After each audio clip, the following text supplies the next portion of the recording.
concurso em 2002. Em julho, agosto de 2002, eu ingressei no Departamento de Comunicação Social.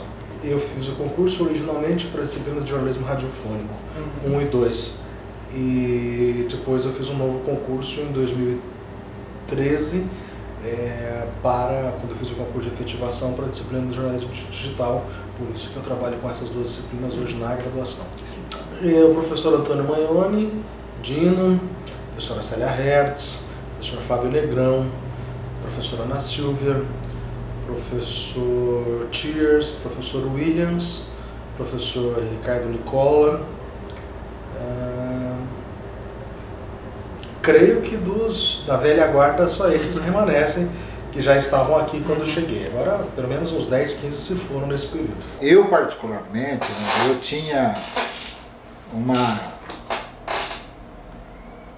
praticamente uma obsessão pela mudança de currículo, porque como eu havia estudado aqui, e eu, por exemplo, antes eu tinha cursado em Londrina o primeiro ano, e eu conhecia um currículo em Londrina, e era um currículo, no início dos anos 80, Londrina tinha um currículo muitíssimo avançado. Quando eu cheguei aqui, acabei ingressando no curso aqui, que era Relações Públicas na época, e mais da metade do pessoal queria de fato fazer jornalismo, nós fizemos um movimento puxando a autorização do curso. Só que efetivamente o currículo era um currículo decidido pelo corpo docente, pela instituição. A gente pouco espaço de participação tinha para discutir currículo. E o currículo foi feito em cima da 284, essa lei, era uma diretriz de jornalismo, e a 284 praticamente fazia uma adaptação do antigo currículo de comunicação polivalente que tinha sido criado aqui em 74, certo? E era um currículo muitíssimo esquizofrênico, certo? Primeiro porque nas áreas profissionais, por exemplo, ela tinha as técnicas redacionais que eram dados depois que o aluno fazia, por exemplo, radiofônico, impresso, televisado, e tinha um monte de problemas. No entanto, a primeira movimentação para se reformar o currículo foram feitos no início dos anos 90, e essa discussão se arrastou por praticamente uma década, certo? No momento que o departamento não tinha professores titulados, certo? Então o departamento foi dirigido o tempo todo por gente do Departamento de Ciências Humanas, gente do Departamento de Artes, certo? Então o departamento ficava à deriva. Eu não me lembro de verdade de uma grande mudança, de uma grande alteração da grade de 2002 para cá. Creio que de alguma maneira em 2002 nós estamos vivendo o final do projeto pedagógico anterior e já o início da vigência desse, que agora está sendo alterado. Como eu em 2000 participei da coordenação do grupo e do Seminário Nacional de Diretrizes Curriculares, que ajudou a elaborar a proposta anterior a essa, embora também tenha participado dessa, por conta da minha militância no Fórum Nacional de Professores de Jornalismo, eu creio que nós vivemos uma grande mudança nesses últimos anos, muito mais no enfoque que o curso de jornalismo tem aqui na Unesp do que necessariamente na estruturação da sua grade. Muito embora eu me recorde, quando ter chegado, de ouvir disciplinas como comunicação rural na grade. Aqui não há nenhum demérito. Comunicação comparada, essa é uma disciplina, por exemplo, que eu ministrei antes de vir para a Unesp, e essas disciplinas hoje já não existem mais na grade. Foi uma discussão muito tensa. Efetivamente, por exemplo, o grupo profissional do curso fez mudanças importantes, tentamos avançar o máximo que conseguimos. Por exemplo, foi tirado muitas disciplinas que a gente continuava anacrônicas, que a gente achava já que eram anacrônicas. Nossos projetos de extensão, o Departamento de Comunicação, eu creio que o departamento que mais tinha projeto de extensão há uma década e meia. A Unesp mudou sua política para isso, nós mudamos porque comunicação, jornalismo é extensão universitária por princípio, porque a área interdisciplinar, ela é o diálogo com a sociedade por razão de ser.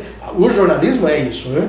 Então nós tínhamos muitos projetos. A política da universidade de estimular mais a pesquisa do que a extensão universitária mudou esse mapa também internamente. Por um aspecto mudou positivamente, que foi, hoje eu tenho muito mais aluno fazendo pesquisa na graduação. Por que isso é bom? Porque de verdade eu tenho um aluno que de fato tem um repertório e um referencial para discutir no mundo do trabalho de jornalismo muito mais preparado. Todo o mercado de trabalho, quando escolhe um estudante da Unesp, ele sabe, por exemplo, que em larga medida eu estou escolhendo o aluno, não é que tenha mais teoria, porque isso é um falso discurso, mas é porque alguém que esteve exposto a um elemento de formação, que é a pesquisa, que é a investigação, que te dá uma outra forma de se profissionalizar. Lá todo mundo dá teoria, ou seja, o cara enfia meia dúzia de texto debaixo do braço, manda meia dúzia de texto linkado na internet e ele resolveu a vida dele.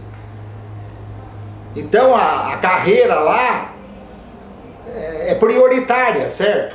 Com esse novo documento aprovado pelo CEP, pelo CO aí, está muito clara que a prioridade é a pós-graduação. A ideia do quantitativismo acadêmico, que não é um problema da Unesp, não é um problema desse departamento, é um problema de política de ciência e tecnologia do Brasil, né? Por isso que o Brasil saltou tanto no ranking mundial de ciência e tecnologia, obviamente tem um impacto muito objetivo, porque se o cara fazer 3, 4 artigos por ano, tem gente fazendo 30.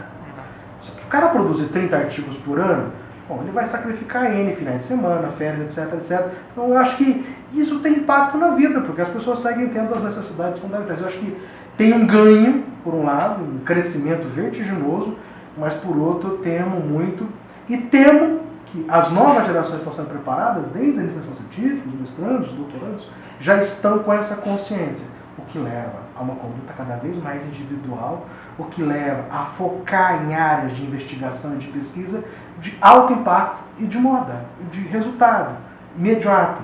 O que eu tenho dúvida se isso é melhor para a democracia, se isso é melhor para a cidadania, se isso é melhor para a universidade pública. Eu sinto assim também, que hoje em dia você tem uma geração que não está preocupado em fazer um bom produto, uma boa tarefa, mas quer a nota máxima sempre.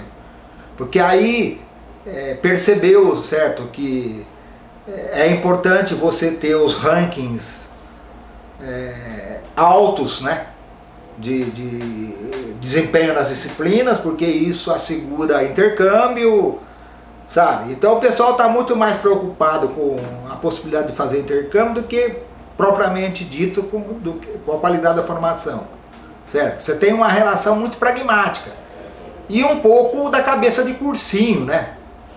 Que é a história, por exemplo, dos rankings avaliativos de professor, disso ou daquilo, certo? E por sua vez está pouco preocupado em discutir também o bom desempenho. Se você olhar a produção intelectual do corpo docente, e do docente também, do departamento de uma década para cá, é assombrosa a mudança, é assustadora. É tipo assim, crescimento de 400% para mais. Por quê? Porque nós éramos, para vocês terem uma ideia, me lembro, coisa de 8 ou 9 anos, a FAAC era a penúltima unidade da Unesp em produção intelectual. Hoje nós devemos estar entre as 10. A universidade, institucionalmente, ela conspira contra a qualidade dos cursos hoje. E no nosso caso, dos cursos de comunicação, nós somos metade da faculdade. E nós somos a metade mais produtiva da faculdade. O volume de produção que se tem nos dois departamentos da faculdade e o fato dos professores dos dois departamentos estarem em 2 programas de pós-graduação, e um com doutorado e o segundo a caminho de um doutorado, demonstra isso. E no entanto, a gente não tem a devida contrapartida. Na verdade, os demais departamentos se juntam para bloquear, para retirar o máximo que pode retirar da gente. Então a gente é uma maioria numérica e produtiva e é tratado como minoria pela gestão da universidade. Certo? E isso daí é um complicador, basta você ver hoje o nível, né, de sucateamento que se encontra nos laboratórios. E que vai piorar.